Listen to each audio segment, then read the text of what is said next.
dance to? You want to just... Oh. This is a lot like a dream I had one time where people just clapped and I was... Anyway, for the folks who are watching our live stream at home, we have continued our debate stream because obviously there are many hundreds, if not thousands, of people who wish they could be here but can't. And so we're going to be live streaming this second hour of the debate where we will feature about 40 minutes of questions which have come from students right here at Piedmont Virginia Community College, and those questions have been vetted using some software called iCitizen. So Dan will talk about that a little bit more in a couple of minutes. But in just a moment we will be able to return to our proceeding thanks to the fact that the candidates have reappeared magically behind me while I was looking at you, so it's very exciting.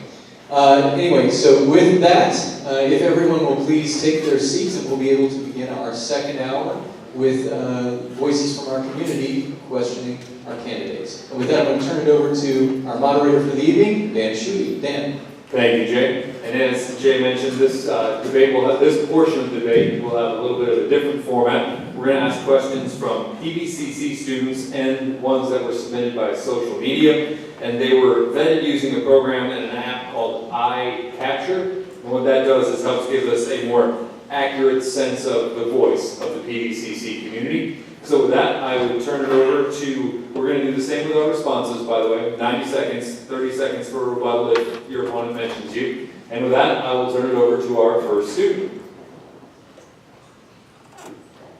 Hello, my name is Nicholas Benish. I'm a student here at PVCC.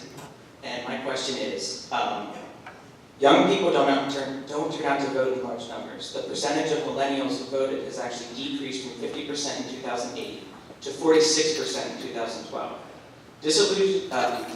According to the Pew Research Center, many are disillusioned or believe that their vote has no effect in the election. How do you plan to combat the apathy and disappointment of young voters towards the political process? Mr. Garrett, let's start with you. Yeah, wow, good question, Nicholas, and thank you. I hope millennials vote because, guys, this is all about you. This is all about you. $20 trillion in debt. Just 7.5 years ago, a candidate for president said that $7 trillion in debt was unpatriotic. And folks, I was a history major, so I'm not that good at math, but 20 trillion is almost unpatriotic times 3. And that debt's coming home to land on millennials' heads. We need to grow this economy. We need to cut the $1.9 trillion in regulatory burden on businesses. That'll create opportunities for millennials to get jobs. We need to look to people who are brave enough to expand on solutions to make sure that Social Security is sustainable, not just for my mom, but for millennials, right? I think I saw a survey that said that more millennials believe that aliens had landed on Earth than that they would receive Social Security benefits one day. And that's not right. It's not right. It's a promise that this country made. So how do you do that? We've addressed that with specifics, with student security, to help make colleges something that's more affordable, with reform in the federal controlled student loan system, with suggesting that federal resources be powered down to localities so that we can give you guys not just one of the best educations in the nation, but one of the best educations on the planet, because we compete globally. And gosh only knows that student security is not just outreach to millennials, it's doing what's right for our seniors and our students, and that's who we are. So I mentioned that I have 6 millennials in the family. One of the things you know is first of all, you need to get out and be where the people are. So physically, we're out to college campuses, community college campuses. We're talking to high school groups. We're encouraging civic education because of our energy, but also meeting our young people where they are. Another way to get millennials or younger people civically involved is social media. And so we're working through that as well, and I think we all should think about that as far as local government, state government, and federal government. Unfortunately, we have a huge digital divide here in this district. We have a connectivity problem that stretches from Fauquier County all the way to the North Carolina border. Only really us here in Charlottesville and urban suburban Albemarle are connected well, and those of us in Danville. So I think that we need to do something about that for many reasons. The issues matter to millennials, the debt, the environment, and also of jobs. I have a 35-year proven track record of creating jobs, and one of the things we've been working with are where the pipeline is for the jobs, where the employers are, and what the workforce training needs are of those employers so that we can get young people, and actually every working person, employed, or those that are underemployed that are employed. Thank you. You're welcome. Hi, my name is Param Bhatta. My question is, it's along the line of millennials as well. A majority of the PVCC students believe that politicians don't care about the members of our generation. What will you do to change this? I think that I am, in my own way, one person at a time, trying to change this by doing just what I had said in my earlier answer.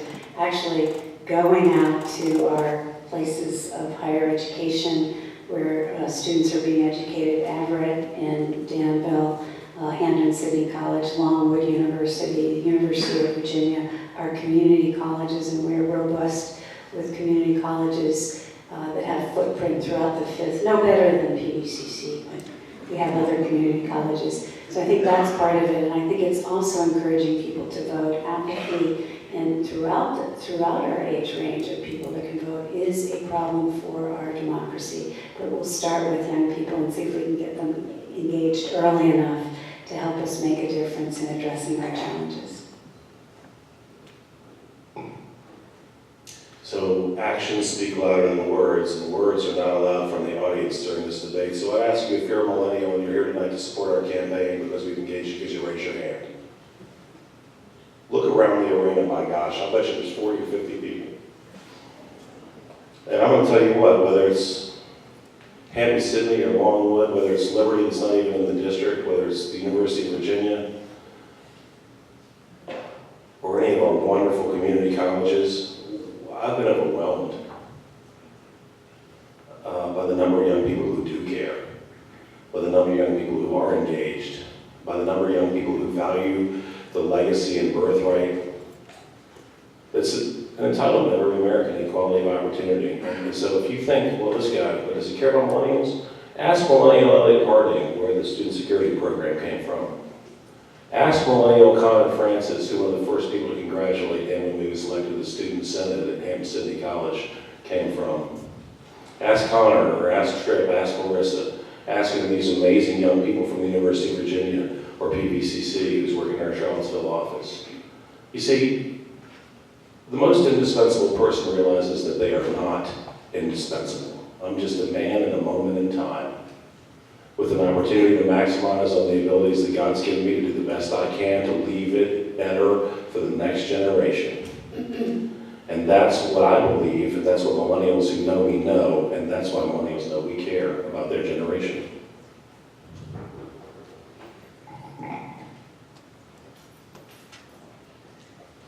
Hello, my name is Wada Lopen. My question is, there's a stigma among some high school students that suggests community colleges are not as effective as four-year colleges. How would you work to express the importance of two-year colleges, especially for first-generation college students? Mr. Garrett, let's start with you. Stigma starts with S. Stupid starts with S. Silly starts with S. My poor 17-year-old daughter's heard me say more often, baby, you ought to look and go into PVCC or J. Sargent Reynolds or CVCC for 2 years. It's the best darn deal on wheels, and then you do well here academically and transfer into a world-class institution carrying less student loan debt. So I'm a huge salesman for the community college path, and Dr. Friedman and I have talked about this extensively.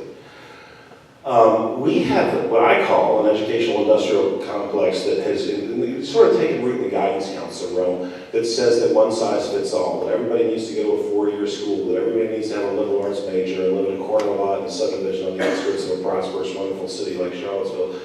And you know what? That's great for everybody it's great for. But ultimately, in a world where we have a labor participation rate lower than it's been since women fully came into the workforce in the 70s, right? The labor participation rate is lower than since the 70s. And we have young people looking for quality jobs, not in the fast food industry. We need to understand that the Old County Job Training Center that's in my Senate district, the young people who finish with a degree in or a certificate in machining, in welding, in carpentry, Those folks are going to live across the street from the doctors, and the lawyers, and the professors, the newscasters one day. And we need to encourage young people to find success for themselves, not within a box, 4-year degree, liberal arts, whatever. That's wonderful if it's wonderful, but maybe welding, maybe machining. We need to let people know that's okay, and that there's a wonderful economic opportunity here at Virginia's community colleges. I think Virginia's beginning to get this right, and I think that we want to continue to support Virginia in its efforts to have people go to community college first. I think that getting an associate's degree and seeing how much more employable you are is fantastic. We now have a pathway to 4 years at public institutions here in UVA, in Virginia, after finishing community college if you wish to continue. The associate's degree from PVCC, I will tell you this, from the university professors I know that teach graduates that have come after their 2-year degree here say they are as or more competitive than students that have been at UVA for 2 years that came straight from high school. I think another thing is pocketbook. If you go to a community college where you're going to get a great education, you spend far less than you would going straight into a 4-year college. Also, many of our students that go out of high school to a 4-year actually don't complete. They come home with student debt, they come home without an associate's degree, and I think that's a story we need to tell. Thank you. Hello, I'm Gracie Katzenbach. A majority of the PVCC community believes that money has a greater influence on politics and elected officials today than in the past. Do you think money has too great an influence on politics? If so, what will you do to change things? If not, why not? Go ahead.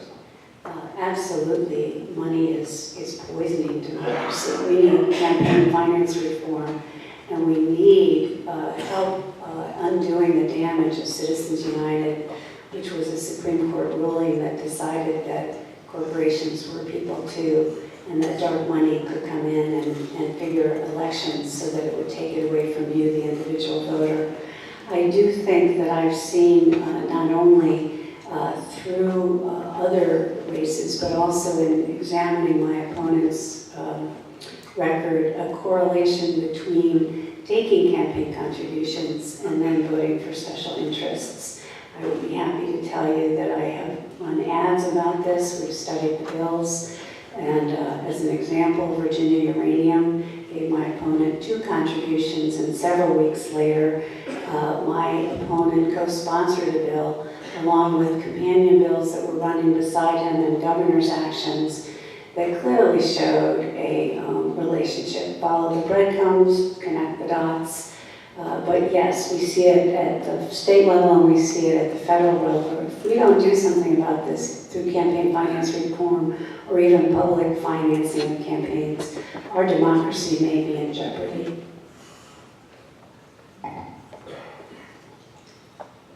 Does money have too much influence in politics? I don't know, we've raised half as much as Ms. Dittmar and we're winning by double digits, so I think we're going to be all right. Having said that, you know, was it Goebbels who said if you tell a big enough lie often enough, sooner or later people will believe it? I call on the members before the state and the media to look and see if there was ever a bill that I voted for to allow uranium money. Now, I can tell you the answer. The answer is no, but you say it again and again on TV. Use all the money that you raised. Maybe you can fool people. Ultimately, the voters in the 5th District are going to hopefully do what 200 people in this arena have done tonight and take the time to get to know the candidates and inform themselves of the issues. There's one candidate who tells stories about the Virginia Nuclear Consortium, suggesting that that was uranium money. By the way, the bill passed 127-8, folks. If that had to do with uranium money, there'd be uranium money. But there's not. And she's not telling the truth. And she's not telling the truth, and she's doing it on television, backed by all this money. She also took a maximum campaign contribution allowed by law from the owner of a large local brewery shortly after driving away to Chutes and Ballast Point. That would make you scratch your head. $24,500 more than the total raised by the Board of Supervisors' opponent entire race. from people opposed to the bypass and then cast a 5-to-1 ballot to abandon the bypass. Read the papers. So yeah, money influences politics, but the better candidate idea wins. Your time is up. And since you were mentioned, Ms. Ditmar, you have 30 seconds to respond. Well, I already responded to the bypass. We did not vote to end the bypass. I did not take money only from people who supported or opposed the bypass. Second of all, we did not run Deschutes off. We wanted Deschutes, but we weren't able to compete with Roanoke. And third of all, I'm not lying about the uranium bill. Two Republican state senators from that area voted against it, and the past executive director of the Republican Party said, "I got it right, Tom." Thank you. Hello, my name is Gail Martin. My question is, do you agree or disagree with the following, that healthcare is a human right? Ms. Ditmar, go ahead. I think that when we look at what we need to provide for citizens in this country, if you can't be well, you cannot enjoy living here. And so when we see the disparate use of healthcare services and products in the country, I do think it is a human right to have healthcare. Now, how we get about that, how we pay for it, how we distribute it, how we deploy it, those are the questions that good policy figures out. And those are the reasons why you need people who believe in principled compromise to go to Washington and before an entire Affordable Health Care Act crumbles and we lose all the great benefits we've gotten from that. 20 million people insured, young people who are able to stay on their parents' health insurance, portability so you can leave employers, no pre-existing conditions, no lifetime limits if you have catastrophic illness or injuries. Those are all great things. But because we haven't worked on it, because there are flaws to this act, and over the 7 years we haven't tended the garden, we've let the weeds grow, we've let the insects come. What can we expect if we don't work on it? We won't be able to give that human right to people. So, hat tip to the Danville Register and Bee, who interviewed the senators who Ms. Ditmar cited, who told them that the vote had nothing to do with uranium mining. In fact, I'd like to correct the record yet again. Frank Ruff ultimately voted for the bill. I guess that's an inconvenient truth. Don Merricks, who lives in the area, a delegate, voted for the nuclear consortium. He said it had nothing to do with uranium mining. Danny Marshall voted for the bill. He said it had nothing to do with uranium mining. We talked about Dominion, Virginia Power. Well, I am embarrassed that I received $6,000 from Dominion over 5 years because that's only 1/20th of what Charlottesville Senator Creed Eads has received in his career. In fact, if you look up Dominion Virginia Power on vpap.org, shameless plug for the great work they do at VPAP, you'll see that the largest recipient of Dominion Virginia Power largesse is the Democrat Party of Virginia. Now, I want to also point out that I think the campaign manager for my opponent was working for Creed Eads when he voted for the bill that has nothing to do with uranium mining. And I want to also point out that Charlottesville Delegate David Toscano voted for the bill that has nothing to do with uranium mining. So I'll close with this. Tip O'Neill said this: "You're entitled to your own opinions, Jane, but you're not entitled to your own facts." Well, since you were mentioned again, Ms. Ditmar, you have 30 seconds. I don't think you even answered the last question. All right, so in rebuttal, Ladies and gentlemen, please hold your applause until the end. In rebuttal, I only in my ads wanted to point out the cozy relationship, perhaps improper relationship, between campaign contributions from uranium mining and my opponent and his work on a consortium that, by the way, does not even have to have Freedom of Information Act. Instead, unleashed a tremendous argument about uranium mining in the Commonwealth of Virginia. It's just the relationship that I was after. Thank you, Ms. Ditmar.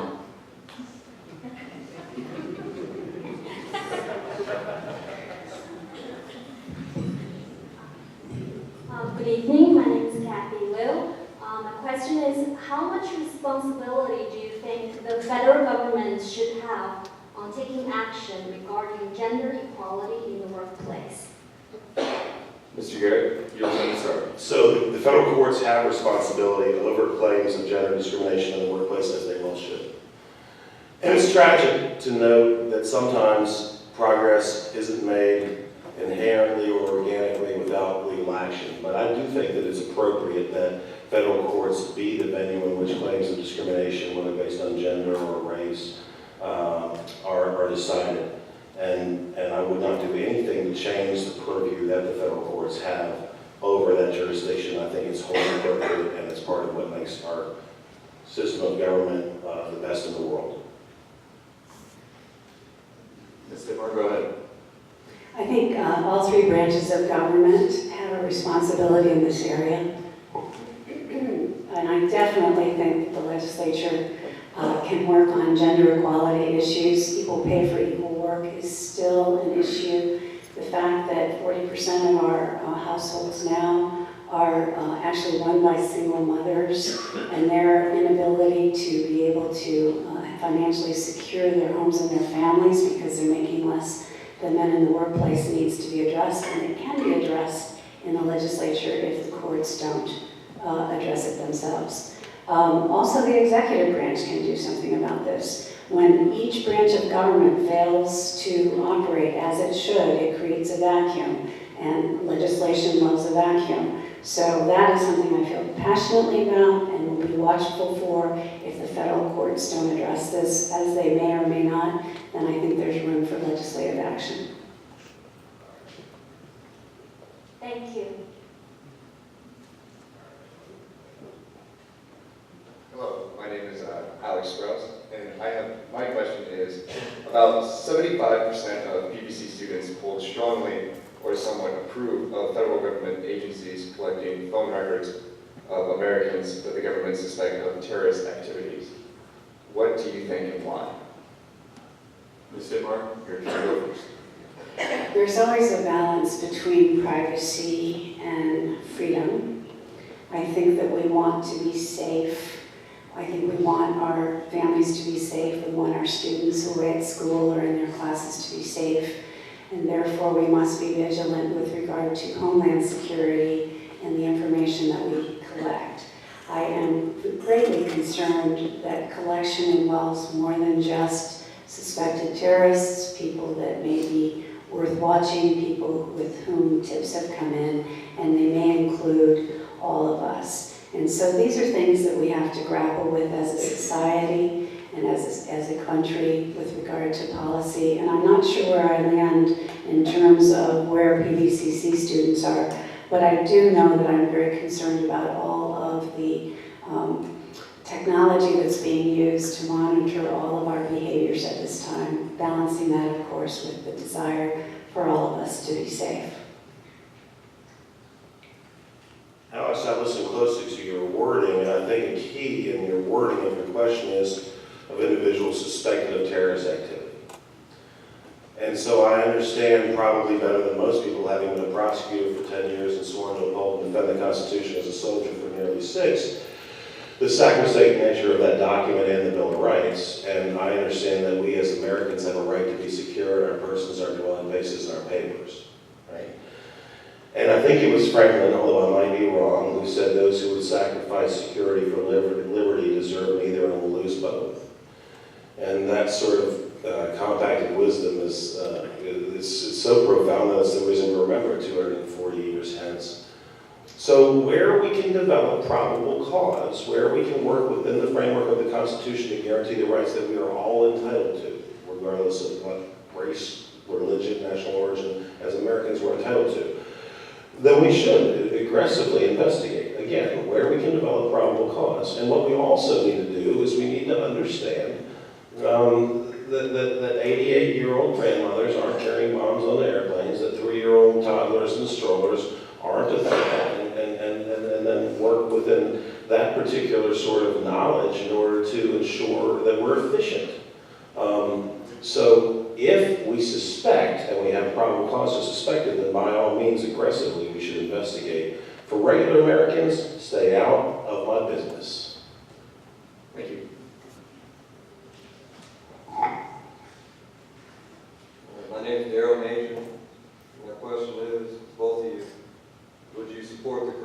community board to investigate police misconduct. Mr. Garrett, your turn to go first. Yeah, with some caveats, and I like the question, Daryl. It sort of exists, and here's why I say that. As a prosecutor, I had to look at a case where there was a police-involved shooting. It was a horrible case of a man who had a domestic dispute with family members, and I think killed 2 people, and then himself was shot by police. And the Virginia State Police, because that was a sheriff's officer, descends upon that organization to do a review of that shooting. And so the question then becomes, who polices the state police if the state police are involved in the shooting? And I think it would make good sense to put together a board of retired or acting law enforcement professionals and allow them to review the facts where there's an officer-involved shooting, if the shooting is of the state police. But right now in Virginia, we have a nonpartisan entity that comes in and investigates officer-involved shootings. I'll tell you in the case where I was responsible for oversight as the prosecutor, that if the officer had not acted as he did, his partner would have been killed. I can say that beyond a reasonable doubt. So 2 vehicles pull up, the shooting is continuing, the shooter moves towards the police vehicle, an officer gets out, goes to the back door of the vehicle and kneels down behind the quarter panel. The suspect is shooting into the truck deck. My other officer's telling him to drop his weapon, and he comes around the truck deck where he could have shot that deputy in the head, and my officer killed him. That's not always the case, but there should be a review of by professionals of any officer-involved shooting. The question is what entity conducts that review. And I think your question is about a community board. In Albemarle County, we do have one, and we have a supervisor and members of the community, and they meet also with the chief of police to review these, as well as, of course, internal investigations that are going on. We also believe in such transparency at the county that we publish the results of complaints from citizens right on our website in case any of you are interested in that. So yes, I support that. I think what we also need to do, and this goes back to an answer I gave earlier, is support our police departments and sheriff's departments around the country. There will be fewer complaints against police as we have better community policing, or we call it geo-policing in Albemarle County. But that requires resources, better training, that requires resources. Working with our cultures, that requires leadership training, which requires resources. And finally, fewer complaints when we video interactions between police and our citizens so that there's no dispute at all about what happens in those. I think that's a great question. Thanks for bringing it up. Thank you. Good evening. My name is Nick McCarthy. A number of ways have been suggested to improve voter turnout. For example, making Election Day a national holiday, ranked choice voting, and automatic registration. Do you support any of these ideas?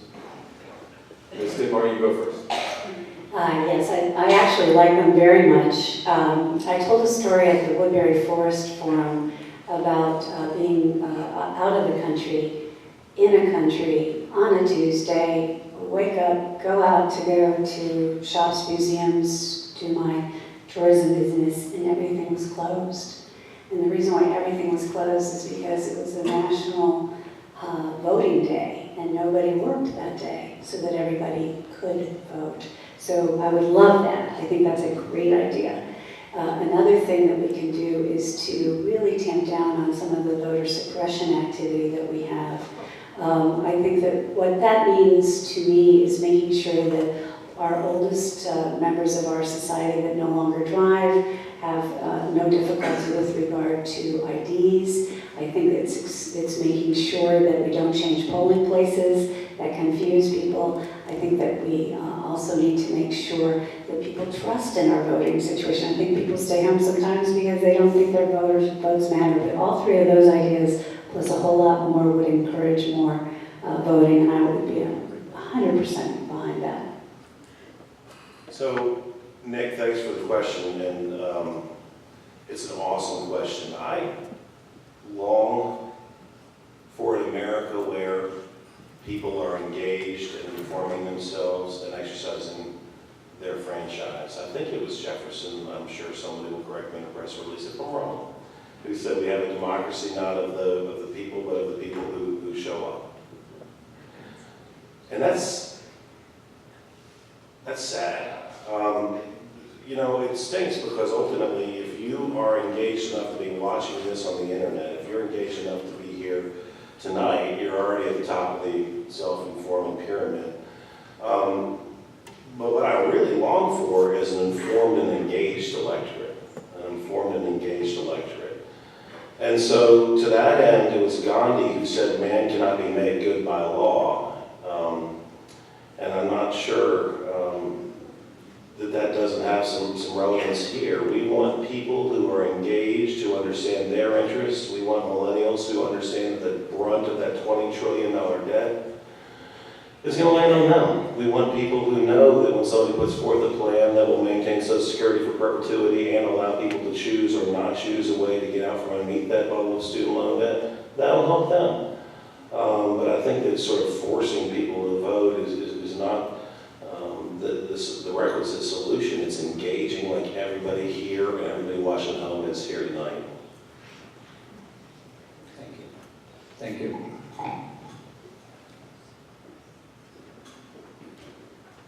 Good evening, candidates. My name is Jordan Rosales. My question is, in early 2014, President Obama signed Executive Order 13658, which raised the minimum wage of federal contract workers to $10.10 an hour. Senator Murray and Representative Scott proposed the Raise the Wage Act in April of 2015 to raise the federal minimum wage to $12 by 2020. Do you support or oppose raising the federal minimum wage? Mr. Gary, your turn to go first. I'm all over. I think, you know, again, there's a problem in Richmond, there's a problem in Washington that we view everything as a zero-sum game. It's either yes or no, and candidly, all too often the devil lies in the details, and the answer lies somewhere in the middle. If you raise the minimum wage, what you will also do is push young people out of the workforce. And I do believe that the lessons learned, candidly, I give credit to a now sheriff's deputy who used to own a satellite dish installation company for me going to college. I worked one summer digging slit trenches from behind the cedar tree where everybody wanted their satellite dish to the house. And I decided after that summer that, my gosh, I was going to college. I think what we need to do is create a social safety net where we incentivize work. If we need to augment the incomes of adults who are supporting families who are on minimum wage, we need to do that, because all too often now, people go get jobs and find out that the benefits they walked away from are greater than what they had. I've heard story after story after story. So you don't treat those adult heads of household the same way that you treat teenagers going out for a first-time job, and that's the problem. If you raise that minimum wage, which anyone with a basic modicum of economic understanding knows, there'll be fewer opportunities for young people to get that first job. Don't treat the young person getting the first job the same way you treat the single mom struggling to raise kids.